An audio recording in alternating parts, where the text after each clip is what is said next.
Transition! Yay! Look, we're live. Ooh, live. Hey, everybody, welcome back to SNATM, which is SSN at the movies, where pretty much once every week, we're gonna be sitting down talking about movies that we want to talk about, review them. It's gonna be a good time. Just as a heads up, we are still in free content month of April, which means for the remainder of the month, every Saturday and every Sunday, you will get yourself on twitch.tv/SSN Plays. The SSN podcast happening at Saturday at 1 p.m. Eastern Time. Then on Sunday, you will get SNATM, SSN at the movies, at 1 p.m. Eastern Time as well. If you enjoy what you're seeing and you want to support us, you can go ahead and go to patreon.com/SelectStarNetwork, where you go ahead and support us at as little as, I believe is in America, it's about $1.20. In Canada, I think it's about $2. It's not too bad. You will also get yourself at the supporter tier. You'll get yourself a access link to the Discord where you can join the rest of our schmucks and have a good time. And if you want to go higher than that, you can go ahead where you can watch us live again after the month of April at the $14 mark. I believe it's $14.50. You can go ahead and watch us there, and you will get it live, uncut, and ad-free when we post those videos and audios up. But for now, it is myself. It is Tom. And we are here to talk about a movie from our youth. And we were talking about how old we feel because of it. Because this movie that we are talking about is motherfucking Mortal Kombat! 1995 release. Dude, that fucking soundtrack. We're gonna get into it, but my god, what a song. Like, that's all I think about when I think about Mortal Kombat now. It is that fucking song, and it in the best way. I love it. I love it. All right, it's amazing. It's so good. Oh god, dude, words can't even describe so much. Oh my god, what is Will saying? How much do I have to Patreon to get Tom to dress up as a different wrestler each episode? I mean, that's got to be up in the higher tiers because I have to buy uniforms for it and everything. Yeah, you got to support Tom that way for him to cosplay. So either at the $300 or $1,000 mark. That's how you're gonna. Yeah. That's what you're gonna have to do for every episode. All right, but we are here to talk about Mortal Kombat, which was released by New Line Cinema in August 18th, 1995. A budget of $18 million with a box office. Tom, can you guess? I have no clue. I don't know how well this did. A box office of $124 million. Wow. Yeah. Wow. Yeah. Now let's put that into perspective, okay? So 124 million. We're gonna go. What's that term that people say when something's worth $1 in one time and then it increases in like 30 years? What is it? Inflation. Inflation. That's what it is. Let's go 1995 inflation. We're gonna see how much that actually would be in our time. 1995 in inflation. our time. You know what I mean. Now we're so fucking old. All right, so we're looking at $124 million. Make sure I got all the zeros correct because that is a thing that we have to be careful of. 1, 2, 3. 1, 2, 3. Calculate. That would be a current domestic, because this is domestic because they didn't do worldwide with this, of $214 million. Good. That is for an $18 million? $18 million budget, which is which is like in this day and age, that would be considered like a indie film budget. You know what I mean? Really? Like that's you could insane. not pull off what they pulled off with 18 fucking million right now. That's for sure. Holy shit! All right, so this film was directed by the now famous for his cheese films, Paul W.S. Anderson, who you may know from obviously Mortal Kombat. More importantly, Event Horizon, scary ass movie. Haven't seen it. It is. It stars, if I'm not mistaken, Lawrence Fishburne. Lawrence Fishburne. I can't say his name. Morpheus, and Dr. Ian Grant from Jurassic Park. Also, more importantly, the man directed the entire Resident Evil live-action franchise, starring his wife, Mila Jovovich. And Monster Hunter now. And Monster Hunter. And again, starring Mila Jovovich. Mia Jovovich. Who would have thunk it, right? Written by Kevin Droney and music by George S. Clinton. Now, the name may not sound familiar, but you will recognize this man's music as he is known for creating the music for the Santa Claus 2 and 3, but more importantly, the Austin Powers franchise. What a range. Right? Mortal Kombat, those? Yeah, fucking action nonstop flick of like crazy music, motherfucking kids movies, and swanky 60s porn music for Austin Powers. I mean, come on. How it's amazing. Can you go wrong with that? It's great. It is great. So this film also stars a slew of technically unknowns at the time. And I will name, except for one, and I will name all of them. You got Robin Shou, who played the character of Liu Kang. Amazing portrayal. He is best known, besides for Mortal Kombat, as a stunt actor and stunt coordinator, which makes a lot of sense when you see this man move in the film.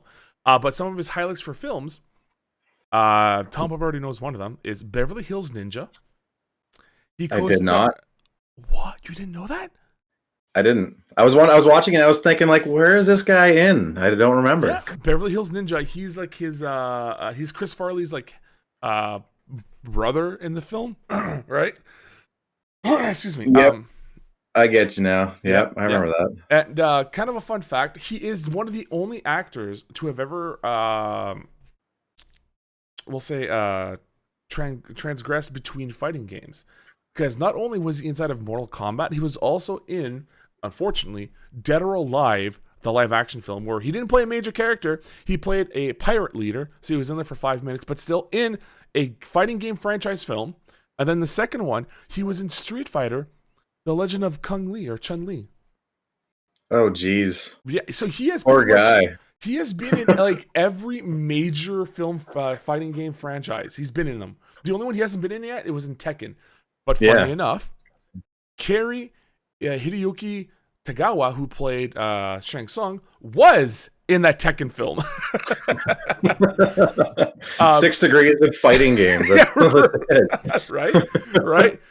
So Mr. Tagawa was actually also best known for his roles in the Tim Burton Planet of the Apes, Man in the High Castle, and like I said, the Tekken film. But more importantly to me, I remember him on the one episode of Sabrina the Teenage Witch, where for some reason he's guest starring there as a martial arts champion, where Sabrina whoops his ass because she does a magic spell that lets her cheat and become great, but then faces him again. As in a redemption arc, we're saying like she wasn't a true fighter, she cheated, and Tagawa just like boops her in the nose, kind of like Russo from the Karate Kid. Yeah, Will remembers this. But also, kind of what's really cool, Mr. Tagawa also reprised his role as Shang Tsung in the newer Mortal Kombat. When he became a DLC character, he came back and voiced the character, I believe, for Mortal Kombat 10 and 11, and he guest starred as Shang Tsung in the internet series for Mortal Kombat Legacy, I believe is what it's called. Wow, I did not know all that. Yeah. Wow. So continuing on with some of the list, I'll save one of my favorites for last because I love this man. But Bridget Wilson was also in the film playing Sonya. She is best known for her films in Billy Madison, Mortal Kombat, I Know What You Did Last Summer, and The Last Action Hero, where she plays Arnold Schwarzenegger's daughter. Yeah. Interesting. Yeah. She doesn't have the biggest career. And I think after watching this film, I may understand why. It was clear to me that she was used more as just a young, pretty face instead of her acting chops, and it's unfortunate. Why? Why do you think that? We're going to talk about some of the fight scenes in this film, okay? But the man who fucking made this so spectacular, all right? Christopher Lambert. Motherfucking Laura Raiden, motherfucking Duncan MacLeod, or Connor MacLeod, excuse me, from the Highlander series. Oh, yes! You give me a Highlander in a Mortal Kombat fucking movie? You know I'm game. You know I'm here for it. It's amazing. I love it. So, Would you consider that whitewashing at the time? Okay, so okay, you bring this up. This is actually a very interesting point. This Lord Raiden, Ed Boon, has always described as a character that you were never really supposed to know his ethnicity because he is a god. But if you were to look closely, quote unquote, you would see that he resembles a lot of the way that he dresses and the way that he portrays himself as a more of a Middle Eastern character.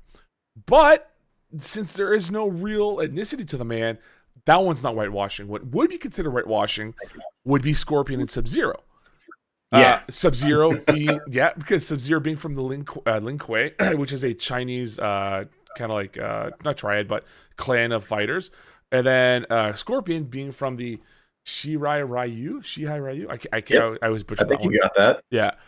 Being a Japanese form of like warriors and ninjas and whatnot. So that, yes, 100%. Especially since Sub-Zero is played by a Frenchman too, which makes me laugh. But yeah, it's the movie for its time is just interesting. I could say at least that. I got a couple of interesting trivia tidbits for you here. So Techno Syndrome, the theme for Mortal Kombat, is played 3 to 4 times in the film. Mostly because A, it's a banger fucking song. Okay, it is amazing and it fits almost any scene. And 2, the movie, especially the fight scenes, right, which we'll get to, which is where they're all played. Yep. Also, the song actually hit double platinum, if I'm not mistaken, when it was released, and was the first EDM song to ever hit platinum and like top the fucking billboards at the time. Yeah, the album itself for Mortal Kombat hit platinum and was there for like 2 to 3 weeks at the #1 spot, which is always crazy cool. Same thing with the film, actually, with the budget and everything, how much money it made. It was #1 in the box office in August for 3 weeks straight. That is wow. That's prime time. Yep. Now, besides that, there's not really that many crazy cool fun facts. Some of them are, it's more like some of the scenes, the Reptile versus Liu Kang scene was actually a reshoot that they had done. And it was entirely composed by Liu Kang himself, Robin Chiu, where he decided to do more of a Hong Kong Chinese martial arts style of fighting, which is the wire work that you see, where they're flipping around, they're jumping around and stuff, and the bicycle kick, which the producer of the film says that they were the ones who brought into light that kind of style of fighting in America, which then led to the inspiration for the Matrix franchise. I will not say that. I will not confirm that, but it's kind of interesting. Yeah, but because pretty much since Robin Chiu is from China and he was a very popular martial arts fighter and film actor in that area, he's able to take those kind of styles that he watched and was a part of, brand on over for those reshoots of Liu Kang versus Reptile. That's actually kind of cool. I like that.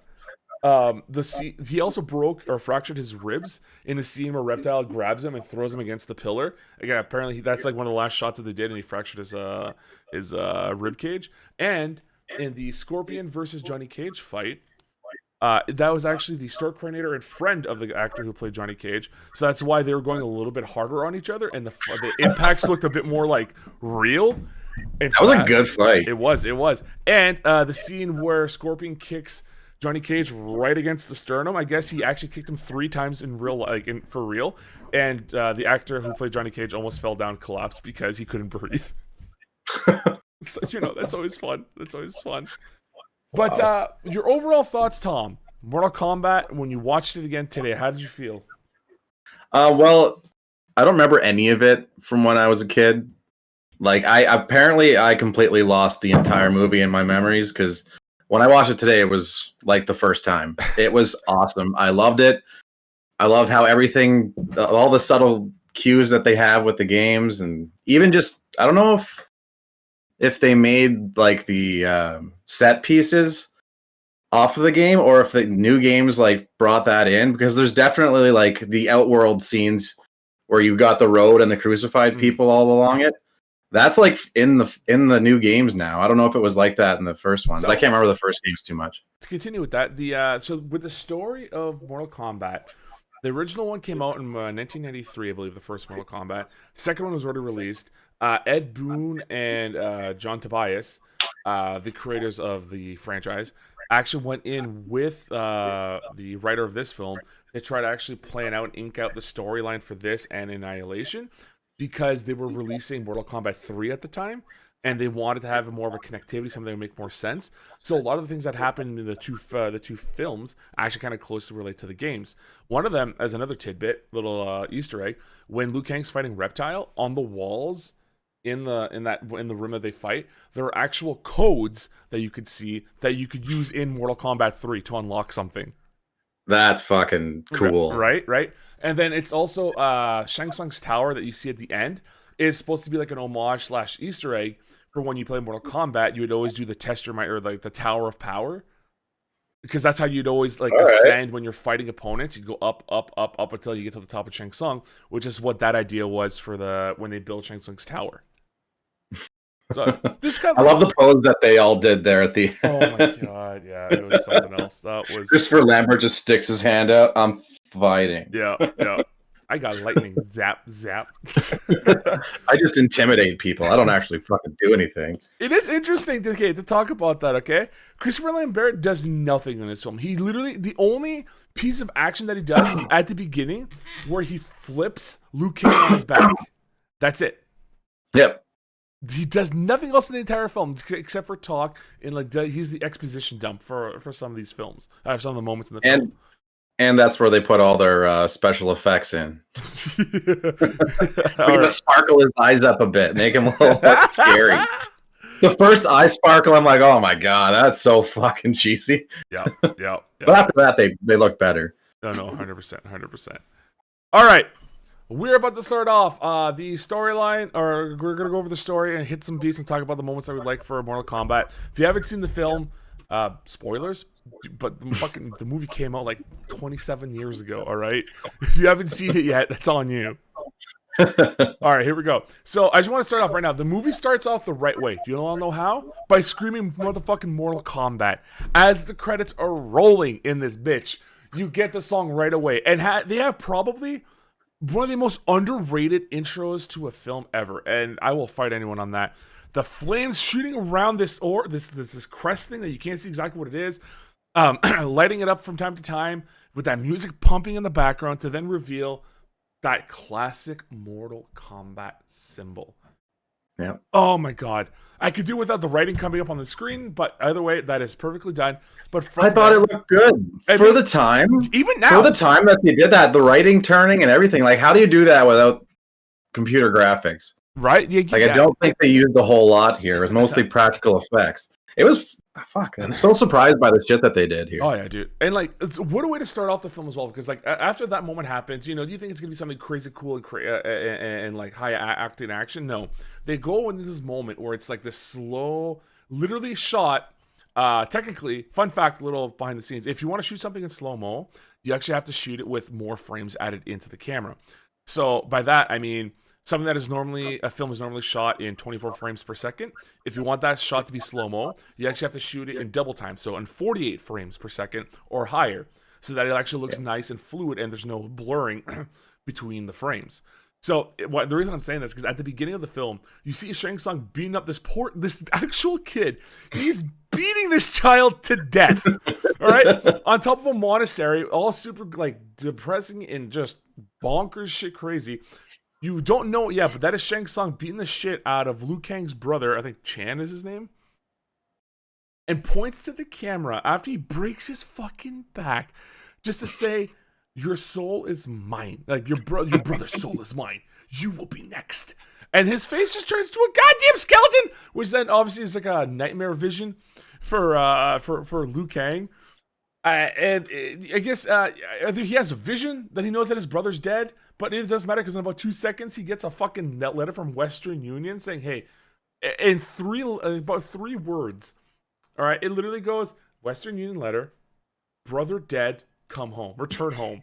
From Grandpa. The Grandpa doesn't even have a name. It's just, "Hey, it's Grandpa. Your brother's dead." Did he get the letter at that point in time, or was it just sitting on the counter? It was just sitting on the counter. It was just. So I feel like maybe he had the letter beforehand, and that made him have the dream. Yes. And then after that. But right after that, You fucking hit into some metal, techno, German nonsense that's happening on screen because you were immediately hit in the face, introduced to fucking Sonya, walking down this fucking mosh pit of an area with, by the way, that's Jax, who's our partner in this scene, hunting down motherfucking Kano. Which, by the way, we have to give props to the actor who played Kano because of his portrayal, that is how Kano is forever seen now in all Mortal Kombat mythology. He is this cocky, disgusting, acting like Aussie bad guy. I love it so much. Yeah, he did an excellent job. But the only problem I had with him was the eyepiece. But again, for the time, yeah, not bad, right? It like was the fact good. that they had it glowing. Looked good. The fact that they actually got the eye to glow to me, which, by the way, the way that they do that is the way they end up by having the eye to glow in certain scenes. It's not because there's a light inside the eye itself. There's it's a reflective light that's dulled over a little bit. That they shine on certain angles of the scene. They will shine a light that you're not really supposed to pay attention to, which then hits his eye, which makes it glow. It's kind of a fun little thing that they do. I really appreciate it. Anyways, basically what's happened is Kano's just baiting Sonya to follow him all the way to the boat because Shang Tsung wants her in the island for Mortal Kombat. Why? Well, pretty much because Sonya's the worst fighter of all time. and Shang Tsung's like stacking the card right? for him. Like, what the fuck? He basically being like, yo, if I'm gonna win this, I'm gonna make it easy. But I'm just gonna get this pretty woman that I know that I can just beat the shit out of, just like that 12-year-old kid. Fuck it. That's the thing, right? Fucking Shang Tsung, he's not this ultimate badass. Motherfucker is just a straight up bully and a sexist pig. That's it. Oh my god. But like, one thing I want to get before we move on to the boat, Sonya and Jax walking through the club full of ravers, just beating people. Yep. They're in the way, she smashes them with the butt of her fucking gun. Yep. Like, what was the point of this? What were these people doing that were wrong? They're just having a good night out. Like, are we marching? And then shooting happened, and no one fucking cares. Oh, dude, not one person gave a shit. One dude started spraying into the fucking into the crowd. First of all, no one got killed at all. And then with a shotgun from like what looks about 30 feet away, or if not more, she blasts this motherfucking dude through a window. I'm like, all right, I'm guessing those were slug rounds, I guess. But no one else gets hurt. It's unfucking real. Then asking where Kano is, dude just passes out or he dies. Either way, it doesn't matter. And then we get introduced to what this movie loves to do, which is unexplained, super in your face, just hard cut to the next scene. We're not going to try to explain anything that happens because you know what happens here? Fucking, after that man talks, it just opens up to doors opening and it's Johnny Cage walking down an aisle, talking to some motherfuckers in business suits, being like, oh, I guess we're going to fight now. And it looks like it's a pretty severe thing. Johnny Cage is whooping ass, kicking people down left and right, slamming people to the ground. And then this one dude, after getting kicked in the face, doesn't fall. And it's like, what's going on here? Oh, it's a movie set. And did you notice that the fighting style was a lot more sloppy at that point? I remember watching that part first with Johnny Cage. And I'm like, this is what the fighting fucking looks like? Yeah. But then you realize it's a movie set and it's supposed to look like that. Oh, and then fun fact, the guy who plays the director originally was supposed to be Steven Spielberg, and he was going to play that character in the film. Nice. But unfortunately, there was like a scheduling issue, so he wasn't able to appear at the time.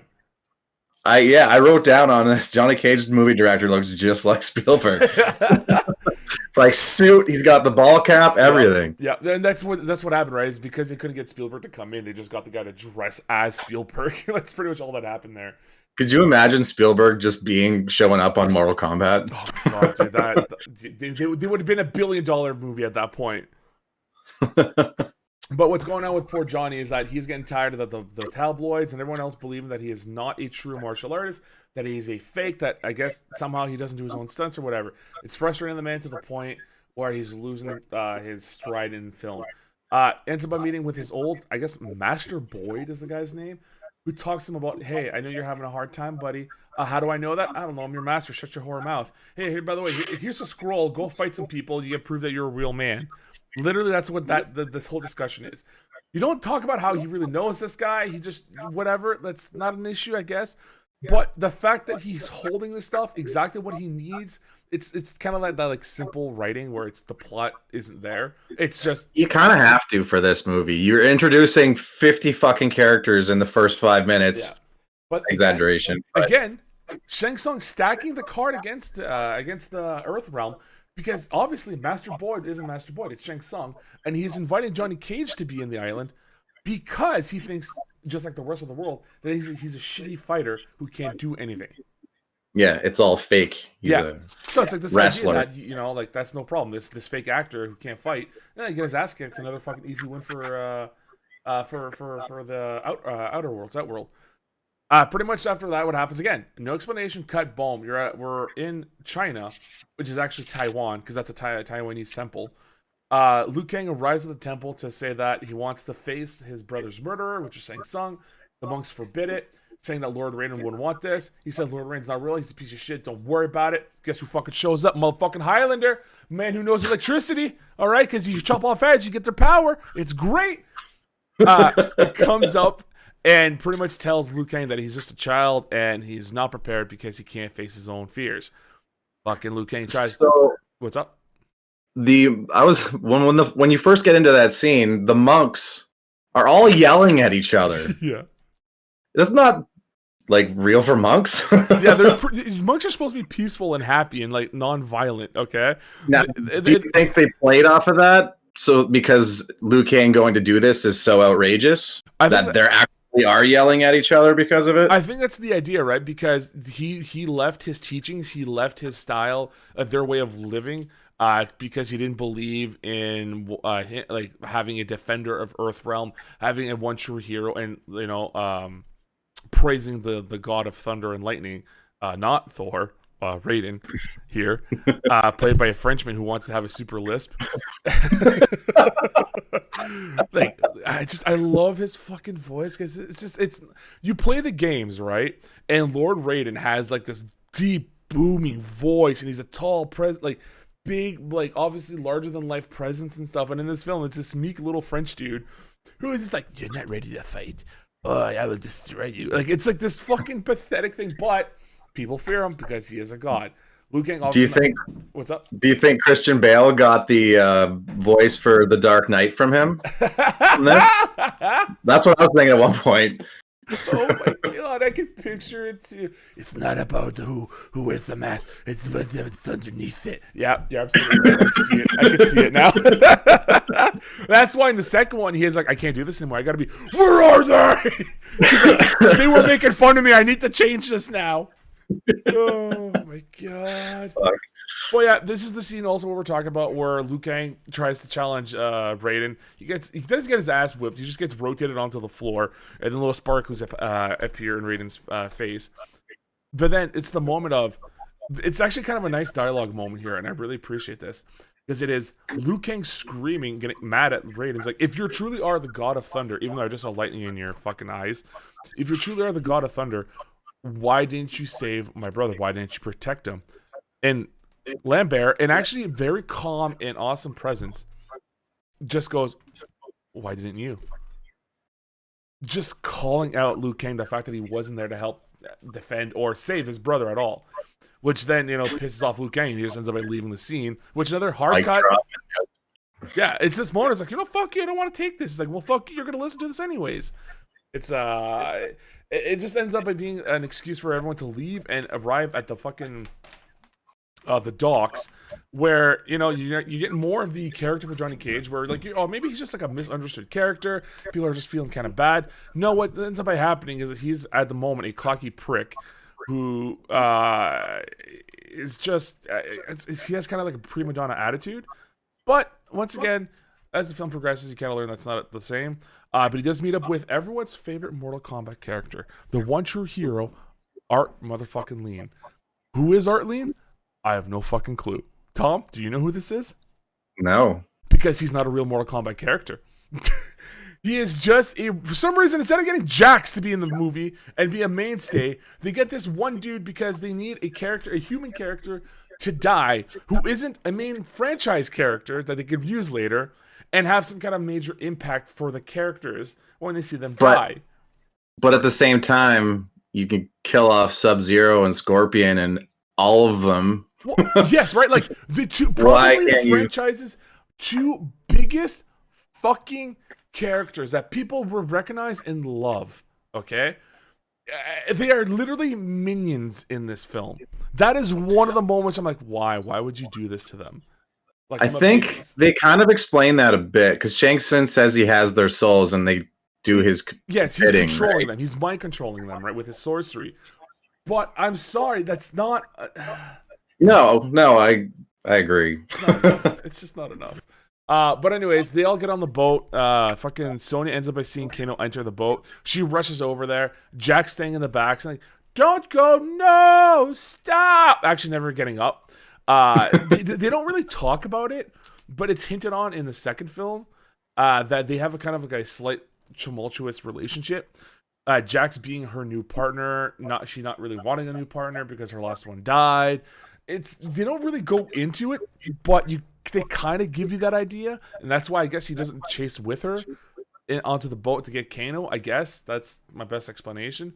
But it is at this moment on this boat where we do get introduced, and honestly, it's kind of a similar way that in the trailer of the new film, you get introduced to Sub-Zero, where Sonya points a gun at him, and he freezes the gun and breaks off the tip. It's very similar to how in the new film in the trailer, Jax shoots at Sub-Zero, he freezes the bullet in air, and also freezes the gun, and then also, instead of breaking the gun, he freezes Jax's arms and breaks them off. But still, it's similar. It's similar. And Yeah. you also get introduced to Scorpion, who instead of having his traditional, everyone knows, hook hand, like the hook thing that he throws, it's this little fucking demon thing in his hand. It's gross. Just this squirrely snake face coming out of his hand vagina. Yeah, but then also the fucking graphics. You don't notice this on film and on standard definition, but now watching it on HD, the tracking that they have on this thing is instead of it staying in the middle because the camera's moving, it's kind of like shifting off to the side a bunch, and it's. I never even noticed. Oh my god, dude! And maybe it's because I've gone to school for this shit, but I saw that and I'm like, yeah. That really sucks, but I'm like, can I get mad at them? I'm like, nope, this was done on film, which means they had to track frame per frame that fucking hand movement and the camera. So I'm like, I'll let them slide, but my god, that hand vagina. And it was fucking 95. Yeah. But here's my excuse, or here's my counterpoint to that, but also you can say the budget. Jurassic Park got released in 1983. Yeah, true. But again, budget, right? You got Spielberg on that one. He didn't come to this one. That's why. But yeah, as they're about to fight, Raiden comes in and he's like, "Yo, what the fuck you doing, Chen Sung? Like, this is going against the tournament rules. You do this, you're disqualified, bitch. We win. All right, let's go home. Let's turn the boat around." That's not what happens, unfortunately. It's like they apologize, they leave. Raiden then fucking zaps up upstairs, and then Liu Kang finally says, "You really are the god of thunder or lightning." And it's like, what? How? Why is it now? Why is it now that you believe that? Why is it not when you saw lightning fucking shine from his eyes when he flipped you, do you believe he's god of thunder? Now because he fucking Hadouken a couple of dudes, now you believe it? What the hell, man? Come on. It was only in your eyes. That's like, show me something cooler. Right. It's like, that was just static electricity, right? You rubbed your feet on carpets and you closed your eyelids and it caused sparks. We all know this. Behind his back, he's got a pillow or a balloon. He's just rubbing all over his shirt, trying to get more. Oh, I gotta charge up. Oh my god. But it is this moment now where everyone gets introduced and Raiden explains in great exposition, but it's okay because it's Christopher Lambert and he's got that every generation there's a fight where people must, deal in Mortal Kombat. Outworld, the Emperor's world has won 9 out of the 10 that he needs. This is the last one. If you lose, we all die. Sorry. Like, so that fucking laugh after being like, "Yo, if you lose this, we're done," and he laughs at the mortals. I'm like, dude, you're a dick. Like, straight up, Raiden. You're kind of everyone in this fucking movie's a dickhead. Oh my god. And it is so, at that time it makes me laugh too because Raiden says it has begun. The camera then pans over to fucking Shang Tsung holding his arms in the air saying, "It has begun." It's like, I know, we just heard that. Why are you saying this twice? You don't need to. But with some, because he needs the last word. Right, yeah, it's Shang Tsung, that's how he wins everything. Oh shit! Someone else said it. I'll get it. Oh, but it's my line, Emperor. Raiden said my line. But I'm gonna send Goro after you later. It's bullshit. You're gonna be real mad when my dad Goro shows up. He's gonna hurt you. Oh my god! So it is that moment now where they get. I'm guessing Shang Tsung does like a magical portal transportation thing, which brings them to this new island, and nothing really special, just more some kind of character explanations of how Johnny Cage is still a dick. Prima donna. And yes, with all the luggage when he falls into the water. But also, that was the best. I was very happy to see him fall face first. Yeah, it's like, is he gonna do it? Is he really? And then, whoop, boom, yeah, just fucking nosedives in there. You also get introduced to Princess Katana, who's overlooking at Liu Kang, and they have like both of them have those like we're gonna fuck eyes. You know what I mean? Like it's like we're gonna bang. It's fight or fuck. Yeah, like it's yeah. We're gonna fight and then we're gonna fuck. And then, hey, maybe we'll fuck then fight. Who knows? So it is that moment where they meet up, and then Shang Tsung just walks into the scene, and he's just talking to himself. You think, nope. Possibly the worst CGI I've seen in a long time, until I watch Annihilation next week. Is met where Reptile, a statue, comes to life and is set to look after Katana. And it's at that moment I realized, oh my god, the Power Rangers movies and this movie have the same fucking like VFX company. Because holy shit, when fucking Mr. Ooze, what the fuck that guy's name was, gets all giant and metallic, looked exactly like this. It was it's not good. Not good, that's all I gotta say. But 95. Right, 1995. But we're now treated this giant feast that all the fighters from across the realms, I guess, are meeting up, and they're gonna sit down, eat some pigs, have a good time. Everything looks cool. Shang Tsung comes in, gets his boys to flip the tables, and said at that moment that I think, as a fat man, I don't appreciate the waste of that food. No, so much wasted food, right? And it looked good, right? And some of these henchmen who were like ripped beyond belief, they didn't eat that day because they need to look right. And they see that little piece of chicken roll by them. They're like, as Shang Tsung's talking, they're just kind of like, grab the drumstick and just put it away. But it's at this moment where Shang Tsung welcomes everyone to the island, and to kind of explain the rules of what's going on. Simply put, we're gonna have a little exhibition match. You get one of the henchmen lining up, doing all these. At the time, I thought it was cool kicks and punches. Now, after fighting and doing jiu-jitsu and stuff, I've realized he's setting himself up in certain positions, and he's taking way too much time. Like, he goes like, cha-cha-cha-cha. All right, I'm going to do a spinning back kick. Yeah!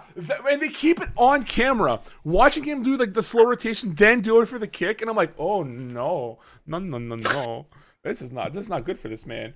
Everyone just has to do random flips and kicks before a fight actually happens. Yeah. You want to tire yourself out a significant amount and then get into the fight with the guy with ice fucking powers.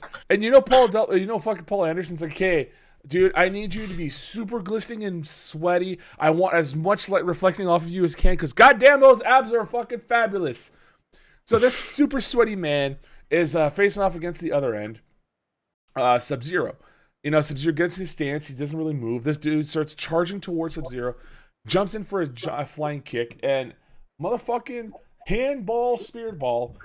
Sub-Zero hits this man with it, freezes him, and one of the cool shots in the film, the man shatters into 1,000 pieces, and his head rolls in front of Shang Tsung. And what does Shang Tsung say at the end right there? Flawless victory. Oh my god, it is so fucking good. We are going to listen to this part right here. I want to hear Shang Tsung say it. So I'm going to play. You guys are only going to hear it, but I want you to hear it because it is beautiful. All right. Oh my god, I forgot how long he does that fucking kicking stuff. There it is. Oh my god. Mr. Tagawa, man, his delivery in this film, beyond good. But here it is for the audience. Head shattered, looks up. It is so good. I love it. All right. Now, while we're on the flawless victory point, it is used a few times throughout the movie. Yes. this is the only case where it's actually fucking accurate. Where it is an actual flawless victory and a fatality. Yeah, like Goro fighting, what was his name? Art Lean. Yeah, fighting him. And then afterwards, well, we'll get to that, but flawless victory. Yeah. No, he got some shots in. But it is at that moment now where like the people are in Earth where I'm like, can we get back on the boat? Can we leave, please? Like I don't want this. I don't want none of this, please. Mother help.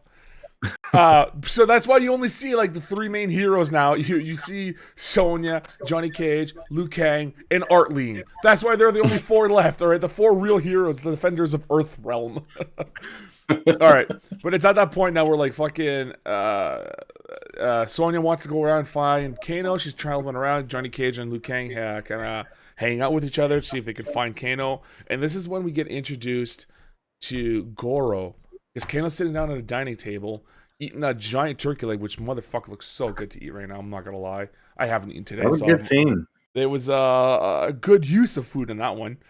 Yeah, and you get to see Goro for the first time. And now you think when you see Reptile, oh Goro, they're just gonna make this disgusting looking like 3D model. It's just gonna look so fake and bad. No, these guys went above and beyond the Call of Duty, where they went ahead and spent apparently the budget for this was $1 million and made a full body animatronic of Goro.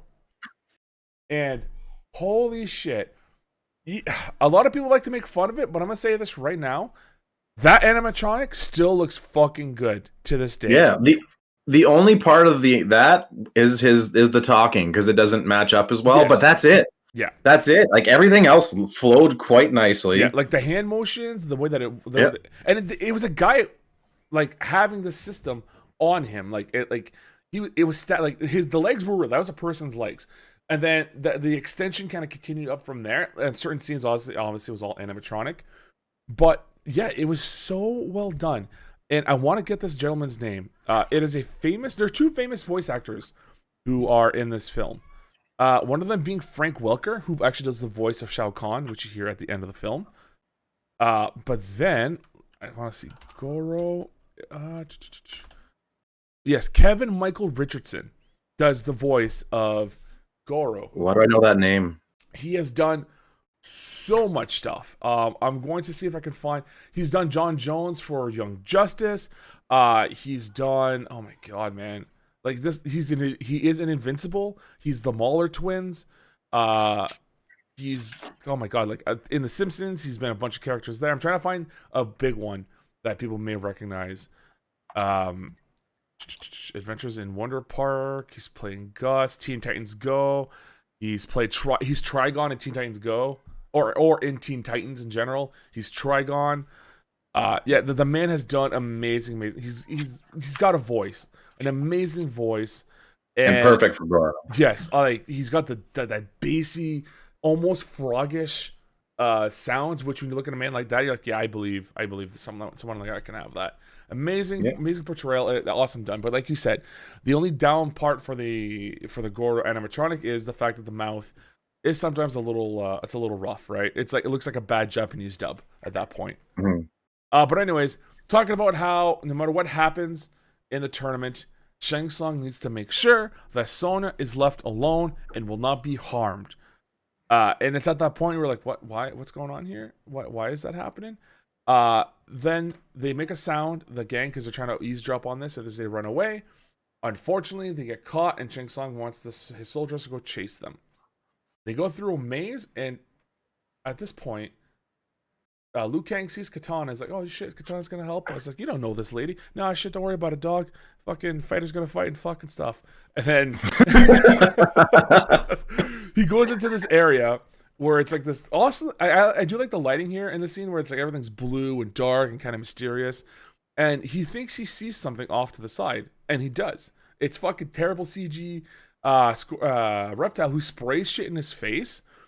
And I'm at this point I was thinking, I'm like, oh wait, so he's just blinded. He's fucked. He's like his face is gonna melt or something. He's done for the rest of the game, for the rest of the movie. No, it's just pretty much like Scorpion spat in his face. That's all it is. Maybe a little bit of pepper spray in there. Yeah, right. That's about it. Yeah. So, anyways, the guys get back together and they find their way back to the dining room, and this is where we get introduced the second time in the film franchise, the Mortal Kombat theme, done expertly. But I want to talk about this fight choreography done in the moment where Sonya, Liu Kang, and Johnny Cage have to fight a bunch of Shang Tsung's henchmen. Song kicks in, and instead of having like a flow of fight where like you see Liu Kang fight and then it goes over to like somehow it'll connect to like Johnny Cage fighting, and it's like these very fluid motions. All it is Liu Kang jumps off the wall, kicks a guy in the head. Now cut over to Johnny Cage, who has a stick, and he beats a guy in the head. Now cut to Sonya, she trips someone and then punches them. And like it is so chaotic. And like it's just like one move knocks a guy out. It's just one move hit go, one move hit go, one move hit go. And you know, the only like cohesion, the only thing that actually connects together is at a moment where fucking Johnny Cage like Irish whips a guy towards Sonya, and she just fucking clothesline from hell's her this dude down, and that's the end of it. That's the end. And then she stands there with her arm out. Yeah. Right? Be like, did you see that? Did you see that? That's pretty nuts, right? I fucking did something this time. Could you fucking imagine it? Oh my god. And it's at that point where they're all celebrating, and then you just the cocky prick of Raiden. All you hear in the background. And it's like, yeah, good job. But how are you gonna deal with those guys? And it turns around and there's a bunch of more of those fighters over there, and they think they're gonna fight again. Raiden says, "So fuck off." And again, Spark magic. Yeah, right.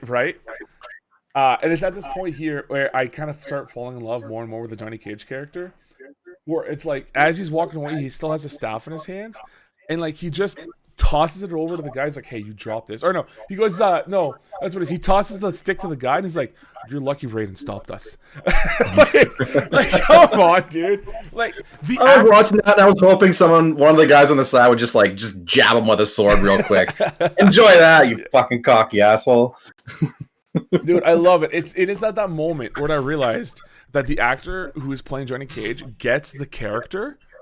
Yeah, and he's like, yeah, no, he's an asshole. He's a lovable prick, and he starts as being just a prick, and as the film's slowly progressing, or rapidly progressing, I'm going to be very honest, you just start to fall for the guy because he's amazing. But and then from there, I believe all it is there's a little bit of exposition. Yeah, where Raiden talks to them and be like, yo, you got to get your shit ready. Here comes the tournament, and now we finally get our first Mortal Kombat, and it is Liu Kang versus some dude. I think Keegan-Michael Key. Oh my god, he looks exactly like him. Now that you say it, I could see Keegan-Michael Key dressing up as that character for some sort of Mortal Kombat skit for a show that he's doing. Right. Looks exactly like him. Yeah. So it's actually this really nice, interesting fight scene where. I believe the opponent, which I think his name is like, I think his character name is like Kickboxing Monk or something like that. But anyways, this dude is actually in real life at the time was a world champion martial artist. So they got him to go in the film, and then again, it's the idea, and they don't do enough of this nowadays. They kind of do it a little bit with GSP inside of the Marvel franchise with George St. Pierre, but it's the idea of taking an actual martial artist, two of them, and just letting them choreograph their fights, because they know how to make the flow look real, impressive, and still fantastical enough for a film. Yeah, and that's what happens here. These two have a pretty decent fight scene, and it's to the point where like obviously the monk dude is outclassed, and Liu Kang just whoops his ass pretty good, and it ends with a goddamn double foot drop kick to the chest, which knocks the dude down. And again, shows the severity of what's happening in Mortal Kombat. Because now that it is done, Shang Tsung walks up to the man who's down on the floor, looks at him, and he says, "Your soul is mine." Sucks it up, looks at Liu Kang / the camera, and says, "Fatality." Oh, come on. To be honest, a little disappointed with that one. Really? Why is that? It is Shao Kahn, not Shao Kahn, Shang Tsung. Why is he finishing them off? Yeah, Liu Kang should be the person that has to finish it off. Is he just stacking up the kills? I'm gonna let you wound him, and I'm just gonna take his soul, and now I'm the winner of fucking Mortal Kombat.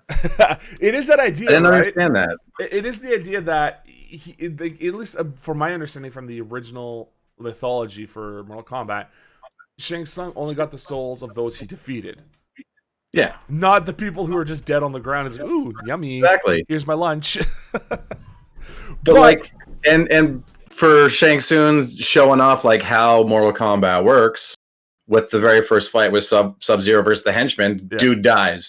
That's how you know how hardcore this is. Yeah. First actual fight, I'll do it. Yeah. Yeah. Don't get it. Don't get it. Ah, Liu Kang, you're not really putting your heart into this. Don't worry, I got it for you. I got it this time for you, buddy. Yeah.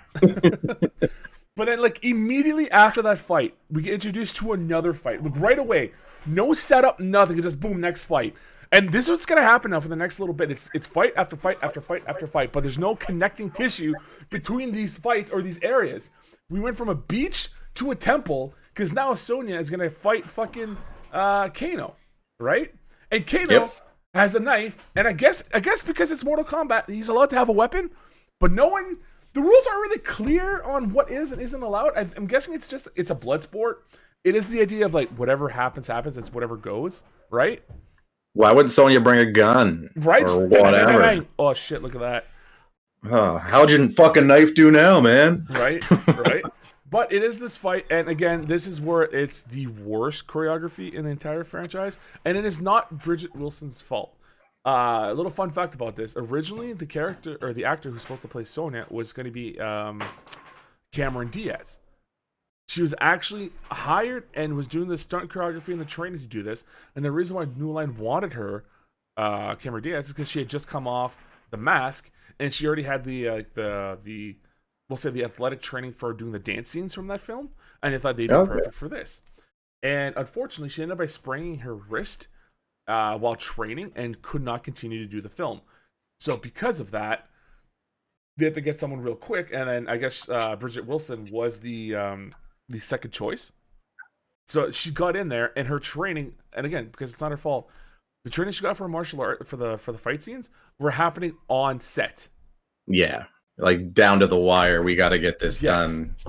She had maybe a week or two of training beforehand, but not much. So that's why when you see her stuff, it's a little bit more rough, and it's harder to believe that she is this fighter, like this fucking army sergeant, police person. By the way, who does she represent? What? She has no flag, she's no badge, no nothing. Yeah, who does she represent? I don't understand. I never understood that in the film. That's some sort of special ops group, right? I don't know. That's now, it. At this point, all right, Kano was like kicking her ass. She does like one of her moves in the from the game where she like puts the legs around the neck and brings them down, and it's one of the best moments here where Shang Tsung just gets up really horny looking, and he's like, finish him. And then the fucking Kano just looks over at Sonya's like, oh, come on, love, give us a break. And she goes, snap, breaks his neck with her legs. She's like, okay. And I'm like, all right, cheesy one-liner. I like it. But then, it was worth it for that one. Right? And then again, with no sense, we cut to an orchard, a random fucking tree orchard, where why is Johnny Cage walking here? Why? What is happening? Why would he go away from everyone else after the crazy shit he's seen? Whatever. You're just supposed to wander randomly on this island. That's all. Right?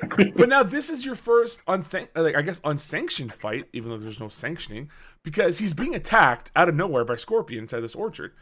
And, it's the beginning part's a little rough because there's that weird dragon snake metal tentacle thing that comes out of his hand that also has like homing powers. Yeah, right.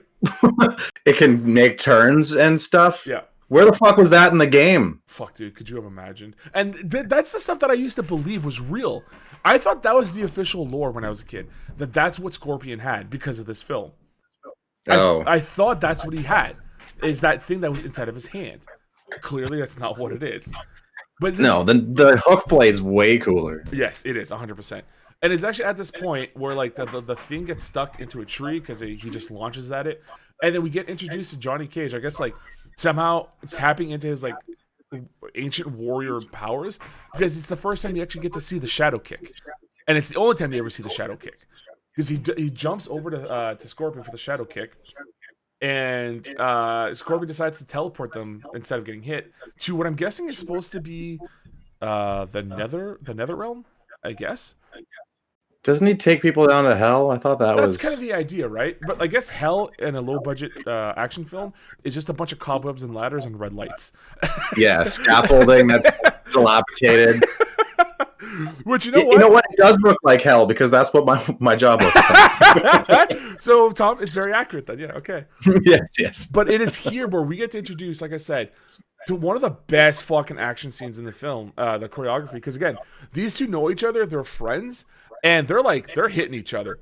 And it's coming up to the point where Johnny Cage gets kicked into the chest like 3 times when he's holding the banister. And it is very much so. He almost lost all air in his body. Fuck. Boom. Yeah, I'm watching the film as we're talking about this to kind of give the storyline. And that is the moment. But like this is one of the best choreographies in the entire film. And it's so well, like the camera angles are very unique and different. Paul Anderson does a thing here where I think it's overused, but he likes doing a first-person perspective, where like you see the fists punching in the face or the feet kicking you, like as if you're Johnny Cage or you're Liu Kang getting hit. That's what they did, and it's not my style, but it helps to take away from you having to train people with actual martial arts skills. That's exactly right. It's exactly right. Just like WWE zooms into every move so that you don't see what it actually looks like. It just looks like impact. Yeah, that's exactly right. Did you realize, by the way, on a side note, that a lot of the clips on the WWE Network, we're gonna go back to the film, don't worry. But it's when they get hit by chairs, they cut away to the audience, or if it's an impact and they want to have more severity to it, they literally add in post a fake camera shake. Yep. It's disgusting. Yep, I hate it. I hate watching WWE now. Yep. It's terrible for that. But anyways. No, what's not terrible is the crazy fight scene that's happening again, because now it's at the point where Johnny Cage jumps on top of one of the top banisters, and Scorpion decides to test out a new catchphrase, I guess. Because he has this "come here, get over here," and now it's "get down from there." Well, there's a few of them. There's "get over here," which he did first. Yeah, then it was "come here" when he retracted the snake thing, whatever the fuck it is. And now it's "get down here." Yeah. And I'm pretty sure at one point when he first brings Johnny Cage here, doesn't he say like "welcome"? Like, yes. Yeah. I was hoping he was going to say "welcome to hell" or something, but no, it's just like "welcome." It's like, all right, thanks. Maybe it's his home. Maybe he's just like showing him around by like throwing him into shit. Oh my god! But it is at this moment where you get to see again the film. Paul Anderson gets it because he knows what people want to see, and he's actually pulling things from the game franchise and putting into the film. You get to see Scorpion do his fucking fatality, where he rips his face off, and it's a skull breathing fire. And then, I fucking loved that so fucking much. It is so nice, and it's so well done. And it's to the point where Johnny Cage hides behind the shield that's serrated, and he finds a spear, throws the spear, and he hits Scorpion right in the arm, and he bleeds liquid fire. Like, come on, man! How can you not love that? That is so it's so good. I love it. And at that point, he takes the shield, slashes at his gut, and slashes at his head, bleeding fire everywhere, and he blows up. And at the end, you get a friendship fatality with pieces of Scorpion everywhere. Johnny Cage drops a portrait on the floor saying, "To my biggest fan, Johnny Cage." I loved that so fucking much, right from the game. Oh, dude! And so as a kid, I always thought that scene right there.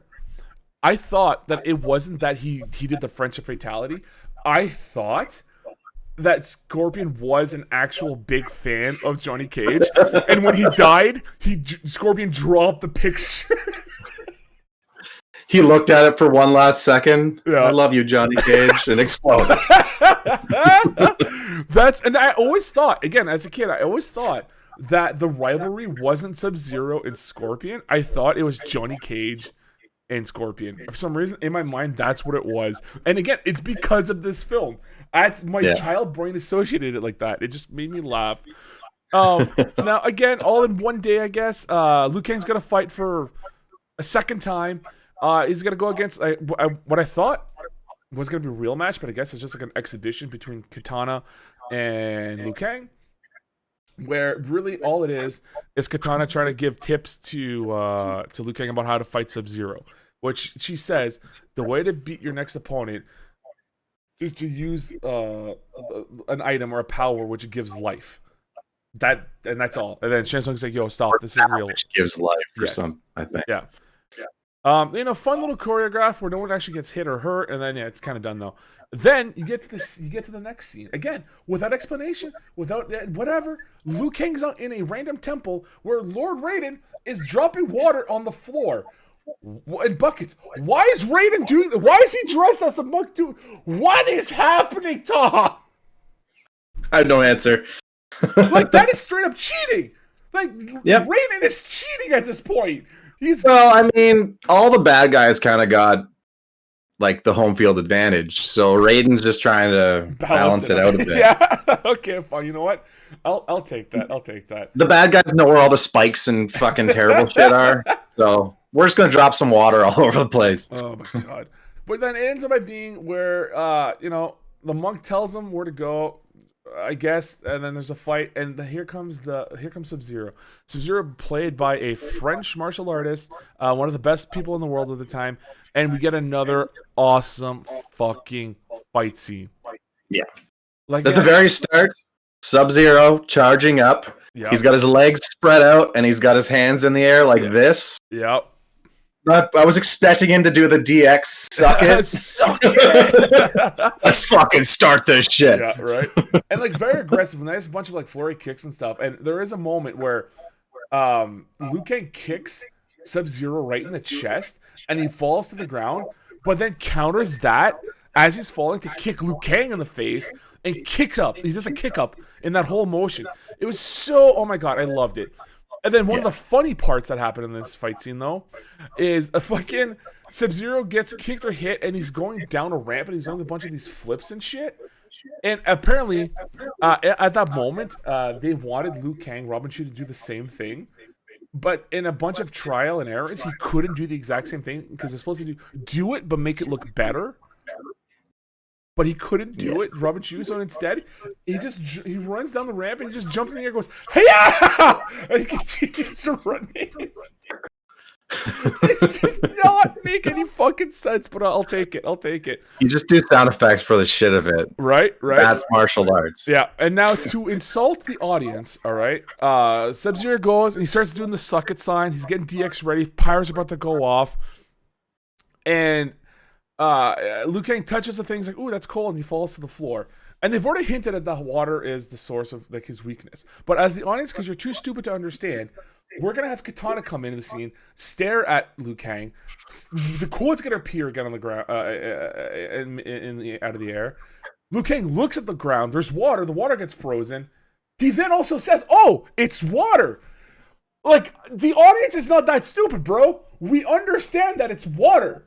You could have just shown the ice or the water getting frozen, and then he would understand. You didn't have to have 5 minutes of exposition about the goddamn water. It was whatever. He fucking throws the bucket, turns into a spike, kills Sub-Zero with ice. That's kind of a cool setup. Fucking Shang Tsung goes. They should have had Liu Kang do the pick up the bucket, and be like, "Oh, Raiden, you." Yeah, like points his finger in the air, waves like, "Oh, you Raiden." You son of a bitch. But fucking Shang Tsung is not getting pissed off because all these people are fighting, are getting their asses kicked and dying. So now it's time to bring in the big forearm guns, and it is motherfucking Goro. Where we get like a scene of him just throwing people left and right. Paying the stuntman an extra $10 if they're okay to face plant on the ground, which one guy does so elegantly in slow mo. Oh, it looked like that hurt. Yeah, right. Yeah, there's no way he didn't come out of those without a little bit of damage. Right. Yeah. So now we're then introduced like, oh no, who could possibly defeat Goro? There's no hero strong enough. Nah, man, we got Art Lean. And let me tell you, Art Lean gets 2 punches in, and after that he gets his ass. Goro literally just tears him apart. But it's a PG-13 film, so it's not really tears him apart. I was hoping for it. Right? Where's the arm rip? You had the chance. What we do get instead as a fatality is he picks him up with 2 of his hands, looks at Shang Tsung, he says, finish him.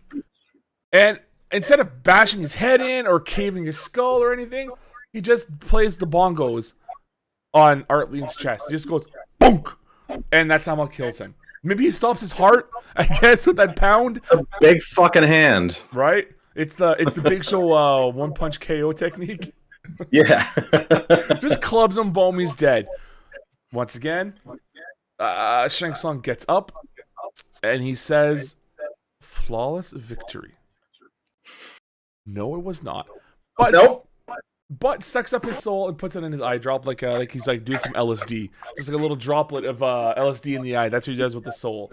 People are sad. That's good soul. Yeah, that's good eating right there. So now this is supposed to show you that the stakes are really real because Art Lean's dead now.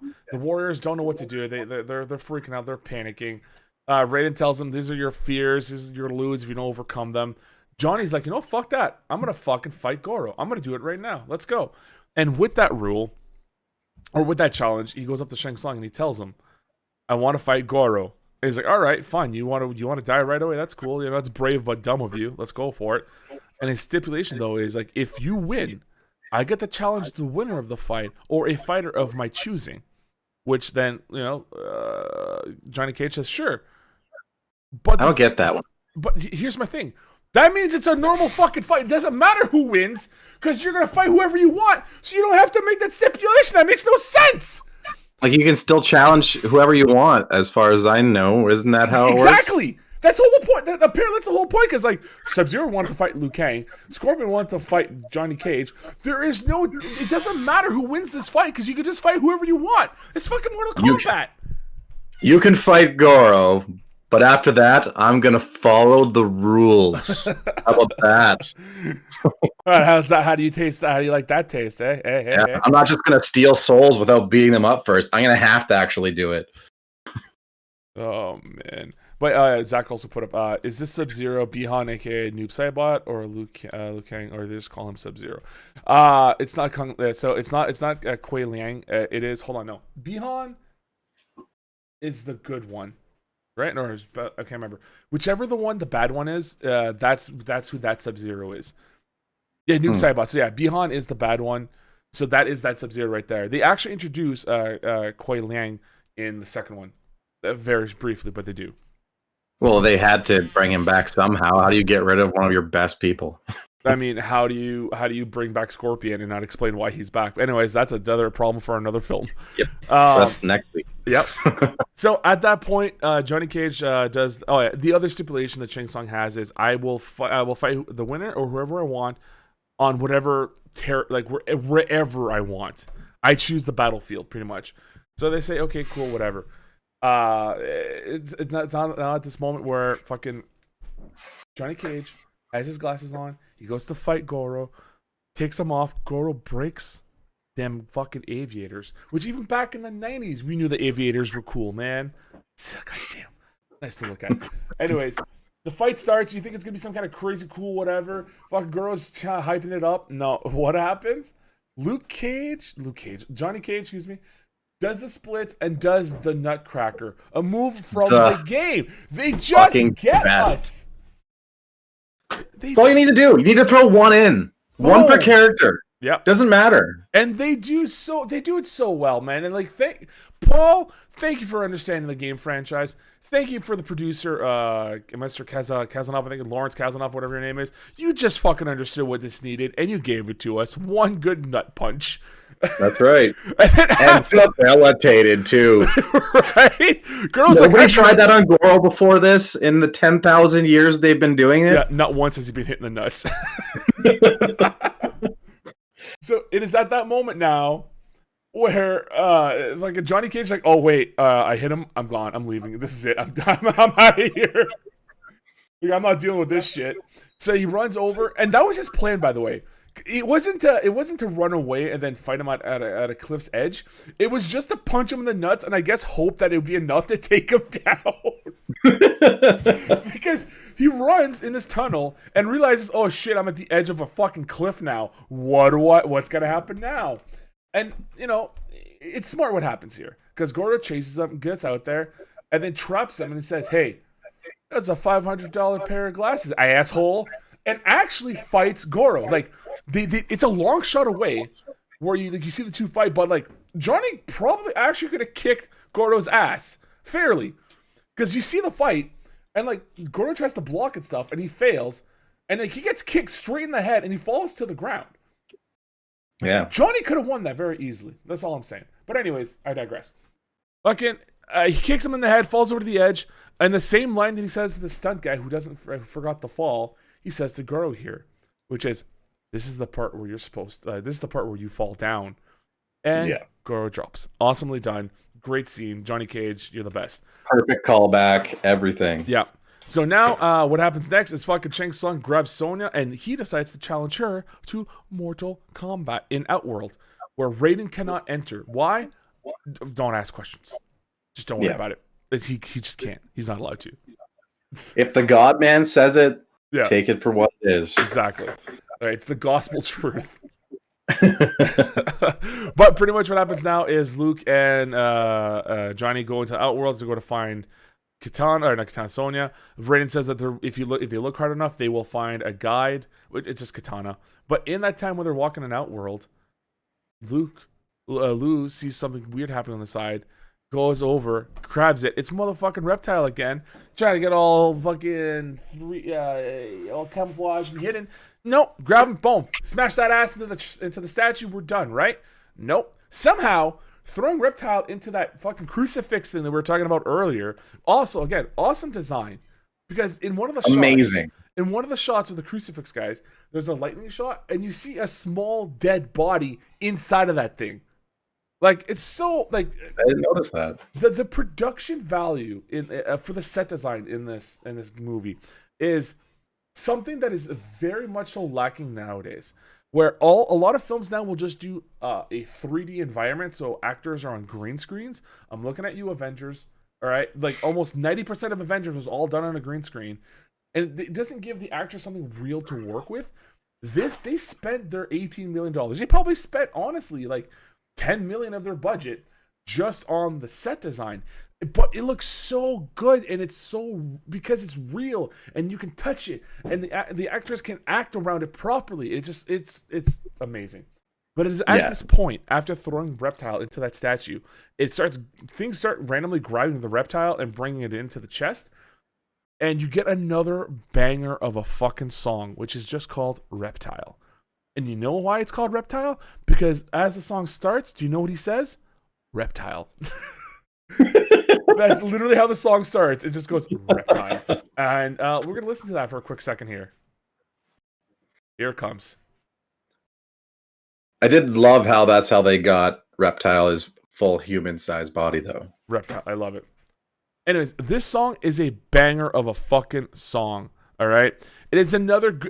I believe again it is done by the Immortals, the group who did Techno Syndrome, the Mortal Kombat theme, and it is like all I can say is it's another great fucking song. And again, this is apparently the studio or people thought there wasn't enough fight scenes in the film, so this was actually added in later on. And this is the fight choreography that Liu Kang had done himself, Robin Chu, excuse me. Where like, so what's up? Was Reptile supposed to stay that tiny little reptile the whole movie? So that's what I'm wondering, right? I'm wondering if he was just defeated or ignored, and there wasn't going to be any mention of it until they're like, we need more fights. They decided to do this. So I wonder if maybe it was supposed to be just Liu Kang hitting the fucking little guy, and that was it. Yeah, right. That'd be the end of it. That could be it. That could very much be it. But no matter what, the reason is we are graced with another awesome Robin Shu fucking fight scene again, because he's the one who directed this one. Like he was the fight coordinator, and obviously in the fight itself, It is beautifully choreographed, where it is not just these up close shots of fists and stuff. It is some of these nice long wide shots where you get to see the fighters fight. Right? Yeah, And it was really well done. yes, awesomely done, and awesome flips and stuff. And like I said, apparently this is where is one of the first times in Western film where they start using like wire fu, the idea of the wire fight choreography. And it's some scenes it looks kind of cheesy when fucking Liu Kang does the bicycle kick, but it's I don't think so at all. I really? fucking love that. That was so perfect. Again, putting a move in. Mm-hmm. That's all you had to do. You made me happy with that. Yeah. And I thought it looked great. I thought it just looked just like Mortal Kombat 1. Yeah. And it is yet again another awesome moment in this film where fucking Liu Kang gets like hit into like I don't know what it is, but it's something that's rotating around, and he just gets hit, jumps on it, and rides it across the other way to just yet again double drop kick Reptile in the chest. It's just so fucking like 80s, 90s like schlock action, but it's done so fucking well. It's perfect. It was so well done. Yeah. I loved it. Like it's so good. Yeah, and it ends up like we said, it ends with Reptile getting his ass kicked like legit, just like hard to the point where like he's trying to turn into a statue again. But it ends with Liu Kang screaming at Reptile like ah, and then Reptile being like, "Oh no!" and then running up with the bicycle kick. It's just so well done. And then busting his chest open at the same time. Yes, I loved it. I thought that was perfect. Yeah. And it ends with Reptile getting hit one more time with the bicycle kick, flying, doing like 30 fucking backflips in the air, smashing through the hole, or going through the hole that was already opened. And then as he lands, turns into the statue with just bugs coming out for some reason. Don't know why, but there were bugs, because I guess it's a creepy factor. We'll go with it. It worked. It worked. It's exactly right. It worked. And then Reptile comes out, still alive, out of the chest a little bit. And fucking our boy, Robin Shou, does the nastiest curb stomp but you don't get to see it, but because it's his foot going so high and so down on the camera perspective, he destroyed that thing. Like holy shit. Oh yeah. That'd be a crushed skull for sure. Oh my god, it was beautiful. It was beautiful. So they do meet up with Katana, who tells them where fucking Shang Tsung and Sonya are, which is in the high tower, which I said before earlier is kind of an ode or an Easter egg to the original game where there was the Tower of Power that you have to climb up to fight Shang Tsung at the top, which is what happens here. So we now faced where Shang Tsung is challenging Sonya to Mortal Kombat, trying to trick her to do it. But she knows the rules, and so do the others, that you cannot just win Mortal Kombat by someone saying they won't fight you. You don't win by forfeit. That is not a thing. You have to accept the challenge. So what happens is that Sonya says no. And, Shang Tsung tries to play her bluff and be like, no, you're gonna lose then. That's it. Like Earthrealm is lost. But then she's like, my friends will be here. Surprise! Your friends were the monks the whole time. And they go and they rescue Sonya, which is now Liu Kang, Sonya, in the Johnny Cage, all hanging out in the tower. Where Shang Tsung's like, fine, fine, Johnny Cage, I challenge you in Mortal Kombat. And I'm like, what's up? Can we talk about how Sonya going from the regular world to Outworld, and it's automatically her hair is done up beautifully. She's got a nice dress on. You're right. I'm picturing Shang Tsung, and the time that it's taking for our heroes to get here is doing her hair. Oh, this is gonna look perfect for when everyone else shows up. Girl, you're gonna look so fabulous for the Emperor. You have no idea. Well, I'll get you this. Oh, I got a perfect dress for you. I wear it Tuesdays, but you can have it today. You're gonna look like an '80s rock star. It's gonna be so good, girl. But it is this moment now, where Liu Kang's like, "No, you're gonna fight me." So they accept, and right again, Mortal Kombat for the third time plays, where fucking Mr. Tagawa and fucking Robin Shou are just laying waste to each other. It is so nice, but it is to the point where Liu Kang gets the upper hand, so Shang Tsung has to use some of his treachery, some of his little magic spells here, and he summons what I'm assuming are souls of fighters that he has defeated in the past to come and help him. I'm guessing that's what's happening here. Looks like it, yeah. I would say so. And this is now at the point where apparently there are 3 more trials that Liu Kang has to face, as Katana is saying, like, fight your opponent, fight yourself, face your fears, or something. Something you're like, don't doubt yourself. It's weird things that happen, but whatever. Pretty much Liu Kang one hits KOs almost every single one of these fighters, and in that time, Shang Tsung found his way up to the staircase, and his friends not helping him, by the way. His friends are there, watching him fight all these people, and they're like, nah, Lu's got this, don't worry about it. Only Shang Tsung could bring in other people. Right? We'll give him time. Yeah. But other way, he defeats all of them. Now Shang Tsung's at the top of the tower, up the staircase, and we get one of the most awkward moments where 2 things. One, where like one of his next trials is like, you have to face your doubts. And then all it is like Shang Tsung's like, I looked into your soul and you're gonna lose, or you're scared. And then Liu Kang just goes, well, you can look into my soul, but you don't own it. And that's it. That's the trial, I guess. Boom, bitch. Right? And then it's the I'm coming up the stairs and I'm going to get you moment. And instead of just cutting him going up the stairs and him being at the top, we follow Liu Kang awkwardly jog up a set of like 20 fucking stairs. And I would say expertly jog up those stairs. He looked so nimble, just hopping up there like it was nothing. Oh my god. And then his last challenge is like face your fear. So Shang Tsung goes and decides to turn into his brother Chan. I don't know how Liu didn't realize this wasn't him. He saw Shang Tsung at the top. He saw a body that was Shang Tsung transform into his brother, and somehow this is fooling him. I don't how did he get hit in the head way too hard? Does he have a concussion right now? Did Reptile fuck him up more than we thought? Maybe he shouldn't be the Earth's only defender right now. Maybe. Or he just doesn't pay attention like at all. Like, at all. It was too dark and shrouded in that corner. He couldn't see what happened. Just his dead brother out of fucking nowhere. Oh, hi, how's it going? Right. But it doesn't matter what ends up happening here is Liu Kang obviously sees through the trickery of Shang Tsung as spikes rip through papier-mâché flooring. Which, fine, whatever. And why there's not spikes all over the circle, like everywhere, and not just on the dragon, whatever. Because, if Shang Tsung or Liu Kang were to fall down there, they could potentially avoid the spikes. Just say it. I think that was so that they could walk around on it before and not fall through the tinfoil floor. It's exactly right.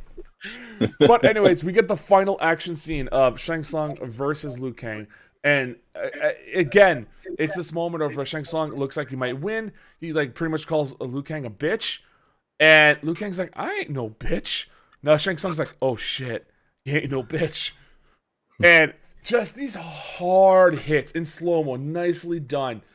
To the point where he's just whipping him left and right. Punch, body, head, body. Slowly pushing Shang Tsung closer to the edge where the spikes are. And Liu Kang says, you are defeated. Yield or be killed or something like that.